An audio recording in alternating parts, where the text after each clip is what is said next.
মাইজভান্ডারী তরিকার প্রবর্তক গাউসুল আজম মাওলানা শাহ সুফি সৈয়দ আহমদুল্লাহ মাইজভান্ডারী কাদ্দাসাসি রাহুল আজিজ এর পবিত্র স্মৃতিস্মরণে মানব কল্যাণ কর্মসূচি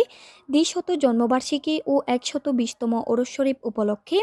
১০ দিন ব্যাপী কর্মসূচির আজ ষষ্ঠ দিন জাতীয় তাসাউফ গবেষণা কনফারেন্স অনুষ্ঠিত হয়েছে। মঙ্গলবার ২০শে জানুয়ারি ২০২৬ ইংরেজি গাউসিয়া আহমদিয়া মঞ্জিল সম্মেলন কক্ষে ও ডিডি কনফারেন্স হলে দারুল ইরফান রিসার্চ ইনস্টিটিউট এর আয়োজনে উক্ত কর্মসূচি অনুষ্ঠিত হয়।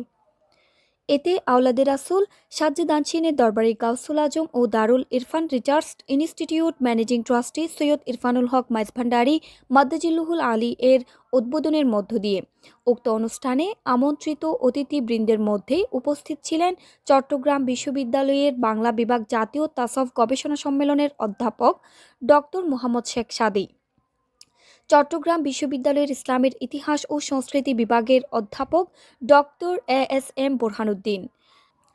Chittagong BGMEA university of fashion and technology এর উপাচার্য অধ্যাপক ডক্টর ওবায়দুল করিম সহ অসংখ্য গবেষক ও লেখক উপস্থিত ছিলেন। এতে আওলাদে রাসূল সাজ্জাদ আনশিনের দরবারে গাউসুল আজম রহনুমায়ি শরীয়ত ও তরিকত আলহাজ হজরত মাওলানা শাহ সুফি সৈয়দ এমদাদুল হক মাইজভান্ডারী মাদ্দাজিল্লুহুল আলী এর সভাপতিত্বে ও সার্বিক তত্ত্বাবধানে উক্ত অনুষ্ঠানটি সম্পন্ন হয়।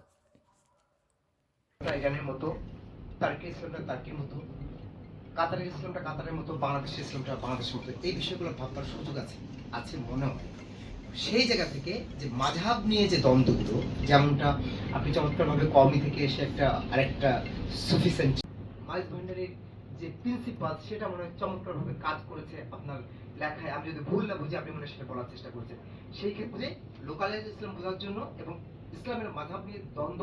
আমরা যা করি, সেই দ্বন্দ্ব থেকে বেরিয়ে আসার জন্য এই অঞ্চল ২০শত জন্মবার্ষিকী উপলক্ষে আজকের এই জাতীয় তাসাউফ কনফারেন্সের আমাদের মধ্যমণি, তাসাউফ শাস্ত্রের জীবন্ত কিংবদন্তি এবং